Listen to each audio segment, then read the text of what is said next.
Today's guest is Loehr.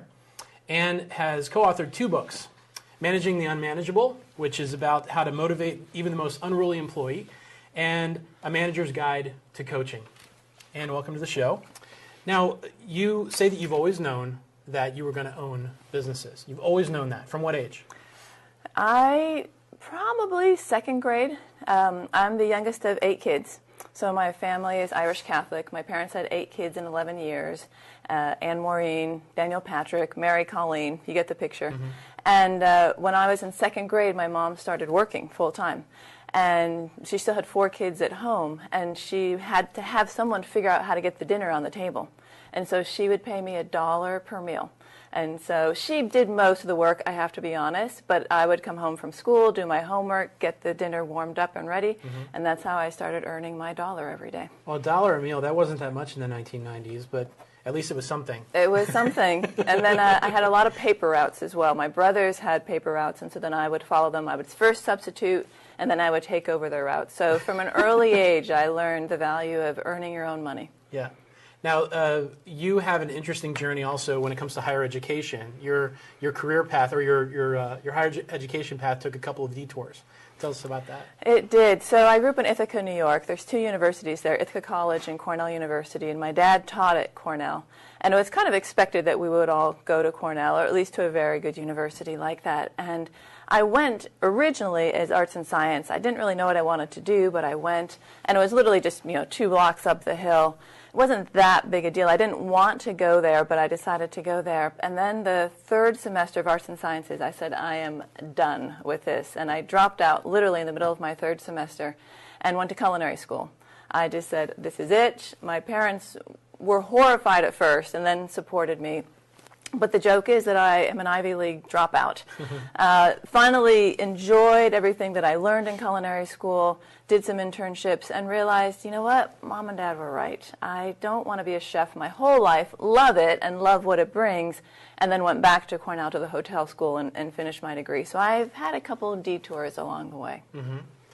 And when you were 25, you took on the task of turning around a hotel. So you're fresh out of college, right? And you take on the task. At what age did you graduate college, by the way? 24. Okay, so you're fresh out of college. You take on the task of turning around a hotel in Kenya. Tell us about that. That was one of those moments where just say yes and figure it out later, which is kind of the theme of my life. Mm-hmm. And I really just had to figure out, what do I do? And here I was, as you say, just out of college, kind of thought I knew it all. Obviously white, female. My husband was Kenyan, so that was the connection to get out there. And thought I was able to do this, no problem. We're only supposed to be there for 2 years. And Steve, I cried myself to sleep every night for 6 months. Because I walked into a situation where I was the only white person around, the only female. Everybody was black, male, Muslim, twice my age. And I was supposed to tell them what to do. And I can remember vividly, I'd say to this guy, okay, you're on the bar shift tonight. And he'd look at me and he'd say, no, I'm not. And I'd say, well, why not? And he'd say, well, do you see that guy? And I'd be like, yeah. He says, well, I don't work with him. And I'm like, you don't work with him because of, he's like, because his great-grandfather killed my great-grandfather. Oh, my goodness. And it's just, I learned so much in a very short period of time. Wow.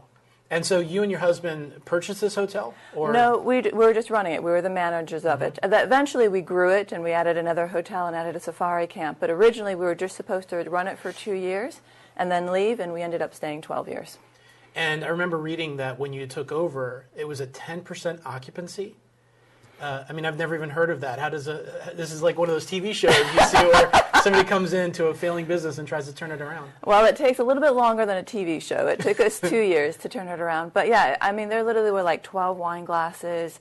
There was more staff than guests. How many rooms in this hotel? It was 150 rooms. But it was what we call cheap and cheerful in the hotel industry. It was very cheap. It was very, you bring in the cheapest people you can get. It was a beach hotel. And the way we actually got around it and actually improved it enough to sell it was we completely changed the marketing aspect of it in the operations, and we turned it into Africa's first all-inclusive hotel. Wow. Yeah, it was a bit of a risk, and everybody thought we were going to fail, and it turned out to be a huge success, and now there's all-inclusives all over Africa. Wow. What a legacy that you've helped or that you've contributed to there. The first all-inclusive hotel in all of Africa. Yeah, I still remember many, many people telling us we were going to fail, we were making the biggest mistake of our life, but it was the only strategy that we could think that would possibly work. So we went to the Caribbean, studied other all-inclusives, figured out how to adapt it to Africa, opened the doors, and at that time, The Lion King, the movie, had just come out, and so we did this big thing about The Lion King, and we were overbooked for months and months and months. We literally, as soon as someone would land, would say, "Welcome, so great to have you here, and we have a 5-star safari ready for you," because they were like, "What?" But we had no rooms. Yeah. So it was quite an experience. Wow. Tell me about the leadership training that you received in Nairobi. Well, the lack of, you might want to say, Steve. So I knew enough to know there's this thing called leadership development from my studies before. I knew I had not studied it, done a thesis on it. So I went to Nairobi, and our hotel was on the coast near Mombasa. And I went to PwC now, and there was this gentleman there. And PricewaterhouseCoopers. PricewaterhouseCoopers, thank you. And there's this gentleman there, British. Kenya's an ex-British colony, white, probably in his 50s. And I remember saying, you know, I want to do some leadership development. There's about 8 guys, only men, who I think could eventually become general managers, assistant general managers. And he kind of looked at me, and he said, "How long you been here, honey?" And I can't do the British accent, but imagine the British accent. And I was like, I don't know, 6 months, 7 months, but I think these guys can do it. And he looked at me and he said, "You don't get it yet." I said, I don't get what? He says, "You can't train them." I said, I can't train who? He says, "You can't train these guys. Just go back to Cornell and bring back in expats." And I had 2 parts of my brain moving at the same time. First, I was like, oh, he's a racist. Like, I really had never met a racist like that. And then part of me was like, that's what racists look like? Like, he looks like a normal guy.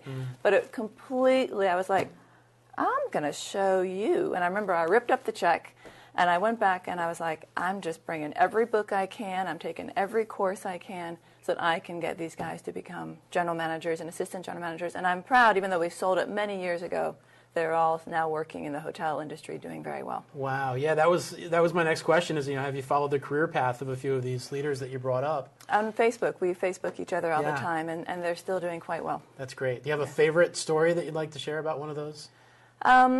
There's so many. I don't have a favorite. They all had their own, and don't forget, Steve, they all had an 8th grade education. None of them had a higher education. Wow. The education is very expensive in East Africa, and only a few get to even make it to 8th grade. So they got as far as they could, and to become an assistant general manager and to have the support that people who come from America say, you know what, we know you can do this in the training.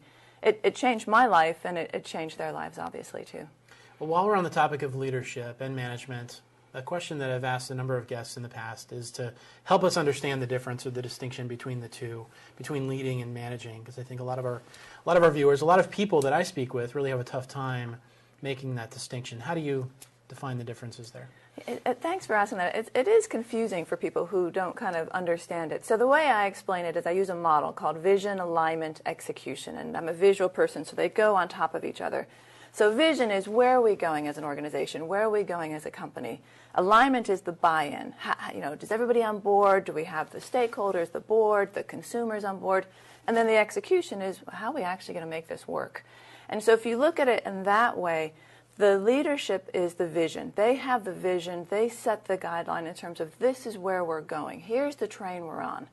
And the execution generally is more of the management. What are the processes we're going to use? What are the systems we're going to use to make sure that it aligns up to that vision? So leadership tends to be the bigger picture.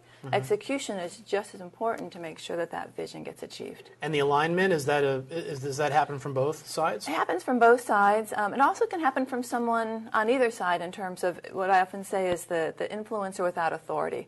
Someone in the organization who really is behind you, may not have the title, but is the one who can muster the excitement from everybody else. Wow, yeah, really good stuff. And You've talked a little bit about how the business culture differs in Africa as compared to the United States.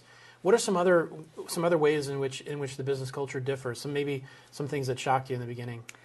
Gosh, there's so many. I learned so much. And my time in Africa, that 12 years, really is kind of the underpinnings of my philosophy now when I go out and work with organizations now. I would say diversity.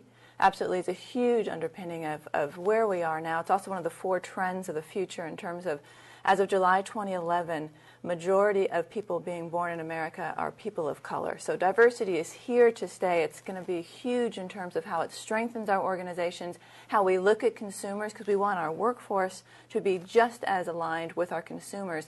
So I always knew diversity, but I really learned it and started to love it in my time in East Africa because I was working with Muslims and men and Christians and clients from all over the world, and it really helped me to understand that my perspective is just one teeny tiny perspective, and I made so many mistakes because I came in kind of as that arrogant American, and it was so embarrassing, oftentimes to the staff and to the clients, because I just thought I knew it all, and I knew nothing at the time, and still have so much to learn. Yeah, and from the next step here was you developed and you created the Safari. We haven't even talked about the Safari. That to me is one of the most fascinating pieces of your journey. So we're going to talk about that. We're going to take a break first. Okay. All right. So you're watching We Mean Business. I'm here with Ann Loehr. We'll be back in seconds. Hart, what's going on? I'm leaving. Why? What did I do? Not enough. You constantly ignore me. You barely eat anything healthy. You're half as active as you used to be. The pressure is just too much. I quit. Okay, I get it. I'll do better. Just please, don't leave. Okay. But remember, if I go, you go. Listen to your heart. Don't let it quit on you. Uncontrolled high blood pressure could lead to stroke, heart attack, or death. Get yours to a healthy range before it's too late. Welcome back to We Mean Business. I'm Steve Dorfman, and I'm here with Ann Loehr, and we're talking about an entrepreneur's journey. So the Safari Company, tell me about this. This was an extension of the hotel business? It was. So we had the hotel, the first one, then we grew it to a second one, and we needed, partially because we were so overbooked, a way to unload some of our clients. So we created a small safari camp about 2 hours from the hotel. So we basically had a triangle destination. So because we were so overbooked, we'd spend 1 week at one hotel, 2 days on safari, and then 5 days at the next hotel, and that's how we were able to manage our overbooking situation. When we sold the whole company to so creative, by the way. I love that. I had to do something because I was paying a lot of money paying for these people to go to 5-star safaris. I'm like, I can do this myself. So that's how we ended up doing it. And so we sold that entire business to a Caribbean company, and then we took a year off and literally slept probably for 6 months. The hotel business is just so 24/7, and I think, okay, well, what's next? What do we want to do? And we said, okay, we want to set up a safari company, but we want it to be different. Don't want it just to be, come take a picture, here's a lion. We want it to be eco-friendly, which at that time no one was doing. And so we had to define what does eco-friendly mean, and we wanted it to be very immersive. When was this? 99-ish, okay. Something like that. Okay. And so so we decided we're going to call it Eco Resorts. That was the name of the company, so that you knew you were going to go to safari camps or lodges that were somehow eco-friendly. And that meant the E was environmental, the C was community. So we were always giving back to the local community. So we built this company. And what about the O? Oh gosh, you've stumped me now, stumped Steve. Okay, oriented, environmentally and community oriented. Awesome. Eco-friendly, thank Okay. you. And so we built this company. So some of the properties were ours and some of them were not. But I learned so much in terms of just how do you run a business off the grid? How do you work just with solar? How do you work with generators? How do you work when there are elephants coming into your camp? How do you work when there are tsunamis and you can't get to your clients and they're stuck? It was amazing in terms of my own development, but also for the staff to see, back to that whole thing about leadership, how they could rise to the occasion and knew so much more than I did if I just got out of their way. I remember reading that one of the things in hindsight was that the marketing would have worked better from the United States than from Africa. Yeah, I'm really good at operations, and I took a little longer to learn the whole marketing aspect of running your own business. And so, exactly, we were based in Kenya and going around East Africa, and we really should have been based here. So that was when we decided to move back to the States about 10 years ago. And it was kind of like, where do we go? It was that paradox of choice. Do we go anywhere in the country, really? And we ended up landing in Washington, D.C. And so you ended up eventually selling this business. We did. And you say that when you sell your company, you lose your identity. That lesson no one teaches you when you're an entrepreneur, right? You grow it, you build it, it's your baby, you put your heart and soul into it, you wait for that exit plan, you pop the champagne, and then you realize, well, who am I? You really lose your identity because you put so much into it. And it was a really tough lesson, and it's a lesson that I always say to entrepreneurs and to business people, absolutely plan for the exit strategy and be prepared for the grief, because something you created has now just died or transitioned, and you're going to need some time to kind of figure out who you are and where you're going next. And so after we sold the first company, it was a year. After we sold the second company, it was about 6 months. Just kind of figuring out the financial piece and the legal piece, but also just the who am I and what do I do now? And so is this the time when you decided to become a business development coach? Exactly. So this is 2001. Yep. Right? Executive coaching isn't even a term yet, is that right? No. Yeah. And I had no idea. People said, what are you going to do with the rest of your life? And I'm like, I've kind of done what I wanted to do. I've had 2 companies. I've sold them. I've had a great life. And people said, well, why don't you just do what you did? I'm like, I'm out of operations. I never want to see the back of house again in terms of a kitchen or anything like that. I will be happy to eat and dine, but never want to be in a restaurant again. And they said, well, okay, so skip the back of house, just stick to the front of house and developing teams, because that's what I did. Our first company, we had 500 employees. Our second company, we had about 20. They said, well, just teach others how to develop teams. And they said, you can become a coach. And I said, what's a coach? I had no idea. And they explained to me, like, oh, I can do that. I said, well, how do you become a coach? And they said, oh, well, you go back to school. I'm like, oh, I can do that. And then that's how I started getting into coaching and then writing my first book and everything else. So by going back to school, you took on what courses? So it's a whole training. It's a 2-year training on executive coaching. Again, back then no one knew the term. It was kind of like, was it life coaching? Is it personal coaching? Is it sports coaching? Now they're very defined markets. So it's a 2-year program, number of schools. Again, back then there weren't that many. Now there's so many.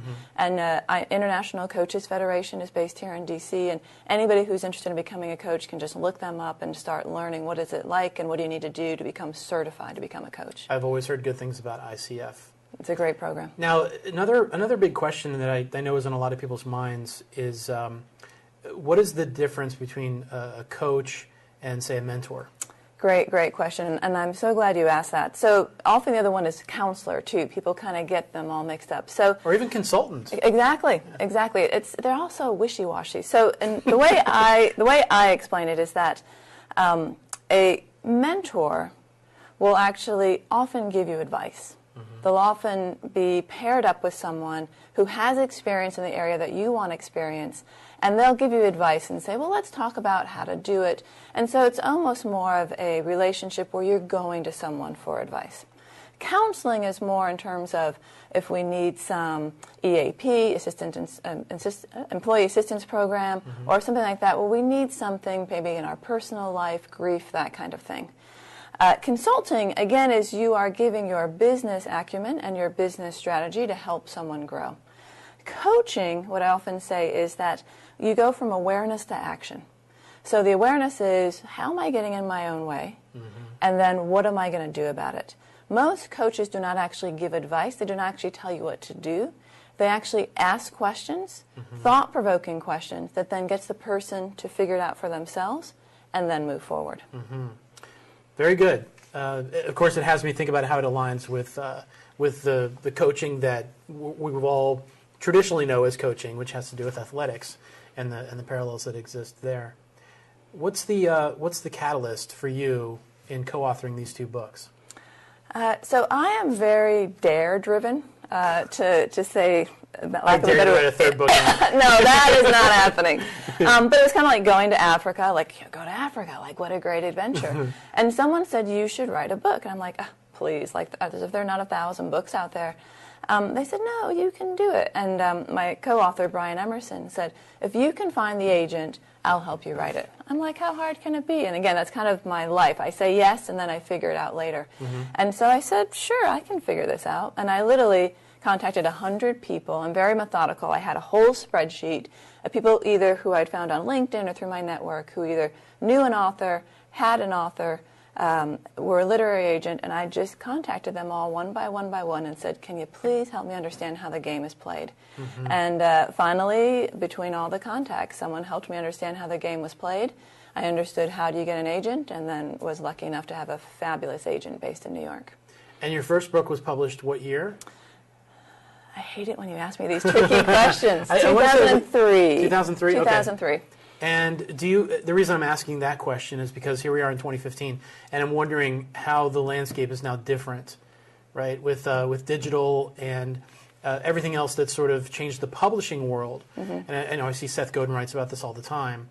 But since 2003, what have you noticed in the landscape of publishing books?